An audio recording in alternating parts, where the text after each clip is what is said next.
چینی سرمایہ کاروں نے گھاروں میں 2 شعبوں میں سرمایہ کاری کے لیے دلچسپی ظاہر کر دی ہے۔ ضمن میں 3 رکنی چینی سرمایہ کاروں کے وفد نے 27 جون کو گھاروں کا دورہ بھی کیا ہے۔ مزید کیا تفصیلات ہیں جانتے ہیں، شکیل نائچ ہمارے ساتھ موجود ہیں۔ شکیل نائچ بتائیے گا مزید کیا اپڈیٹس ہیں آپ کے پاس اس خبر سے متعلق؟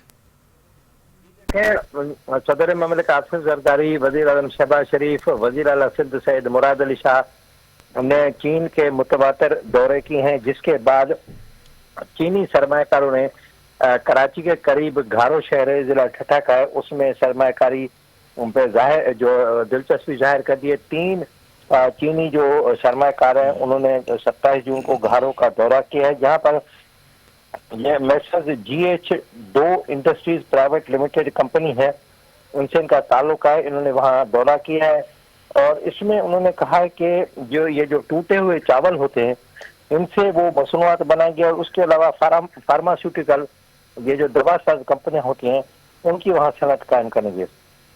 3 چینی سرمایہ کار ہیں، یان جیالن، زیانگ یو چن اور یو ڈانگ اور فین یو ڈانگ نے گھاروں کا دورہ کیا، اور اس کے بعد انہوں نے حکومت سندھ کے حکام سے ملاقات کی۔ حکومت سندھ نے انہیں جو زمین ہے، تیل، زمین، گیس، بجلی، پانی فراہم کرنے کے لیے انہوں نے بولا، ان کو یقین دہانی کرائی، اور چینی سرمایہ کاروں نے بھی ان دونوں مصنوعات، دونوں صنعتوں پر انہوں نے سرمایہ کاری کی مکمل یقین دہانی کرائی اور دلچسپی ظاہر کے اب یہ اگلا دورہ کریں گے اور پھر یہ MOU پہ سائن کریں گے اور پھر اپنی صنعتیں لگانا شروع کر دیں گے۔ جی بہت شکریہ شکیل نائچ، آپ تفصیلات سے آگاہ کر رہے تھے۔